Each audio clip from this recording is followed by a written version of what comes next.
Is this what it'll take to finish? Yeah, we've got in hand basically, and our budget is built around what we have in hand to complete our design for the interior of this building and be able to open it.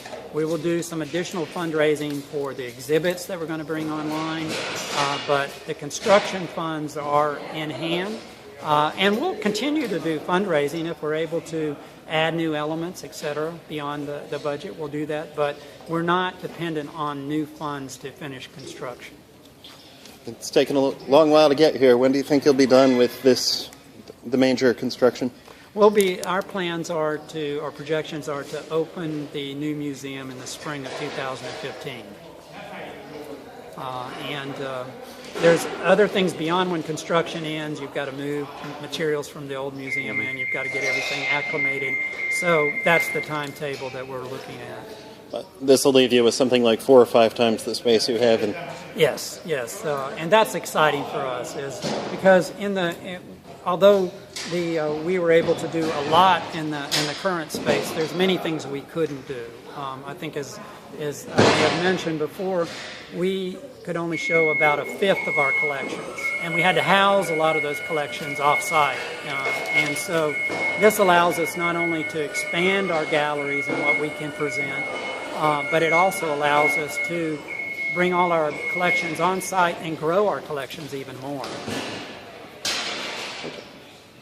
And are you actually hitting sort of a sweet spot where the construction costs haven't risen, but maybe the economy will be in better shape when you open? Well, that's all very hopeful, but we've done our budget on current construction cost, and that's a lot of, sometimes people ask, why, what's been going on during this last year? Well, there's a whole kind of involved process if you're going to do it right, and that's where you're going in and you're getting the new estimates on everything. You're working your budget, you're developing your timeline.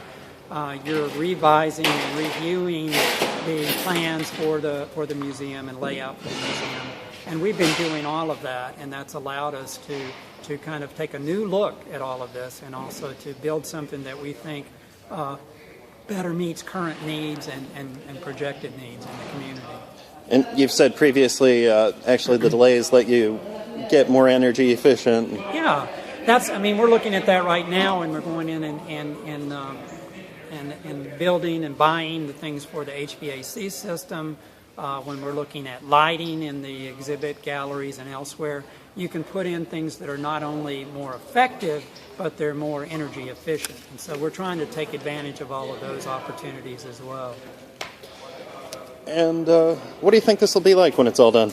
What I can tell you is that it'll be unlike any other museum in the area or possibly in the nation, and there's a number of reasons for that. Part of it is just our focus on African American art, history, and culture, and part of it is that blending of art and history that almost no other museums do.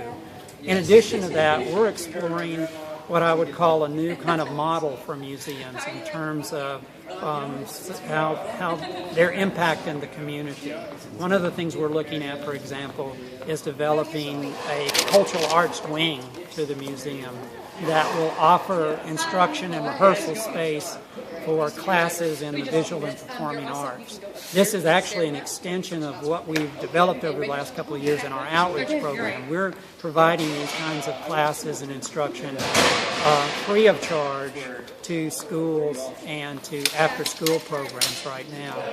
Now on this site, we have the opportunity to not only build that outreach, but also to offer more on-site. That's something else we didn't have in the new museum. Until a couple of years ago, we really didn't have a dedicated classroom space. And now we have classrooms already built into this environment, but also the opportunity to expand those elsewhere throughout the museum. Okay.